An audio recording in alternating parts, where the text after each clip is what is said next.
اے پیغمبر، ان سے کہو کہ میں تمہیں صرف ایک بات کی نصیحت کرتا ہوں،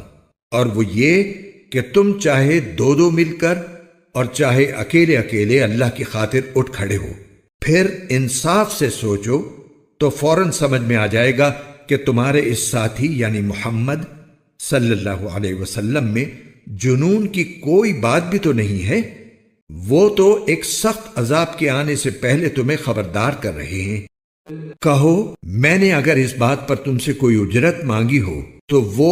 تمہاری ہے، میرا اجر تو اللہ کے سوا کسی کے ذمے نہیں ہے، اور وہ ہر چیز کا مشاہدہ کرنے والا ہے۔ کہہ دو کہ میرا پروردگار حق کو اوپر سے بھیج رہا ہے، وہ غیب کی ساری باتوں کو خوب جاننے والا ہے۔ کہہ دو کہ حق آ چکا ہے اور باطل میں نہ کچھ شروع کرنے کا دم ہے نہ دوبارہ کرنے کا۔ کہہ دو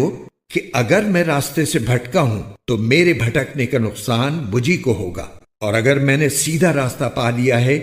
تو یہ اس وحی کی بدولت ہے جو میرا رب مجھ پر نازل کر رہا ہے۔ وہ یقیناً سب کچھ سننے والا ہر ایک سے قریب ہے۔ اے پیغمبر، تمہیں ان کی حالت عجیب نظر آئے گی اگر تم وہ منظر دیکھو جب یہ گھبرائے پھرتے ہوں گے اور بھاگ نکلنے کا کوئی راستہ نہیں ہوگا، اور انہیں قریب ہی سے پکڑ لیا جائے گا، اور اس وقت یہ کہیں گے کہ ہم اس پر ایمان لے آئے ہیں، حالانکہ اتنی دور جگہ سے ان کو کوئی چیز کیسے ہاتھ آ سکتی ہے۔ انکار کیا تھا اور دور دور سے اٹکل پچو تیر پھینکا کرتے تھے، اور اس وقت یہ جس ایمان کی آرزو کریں گے اس کے اور ان کے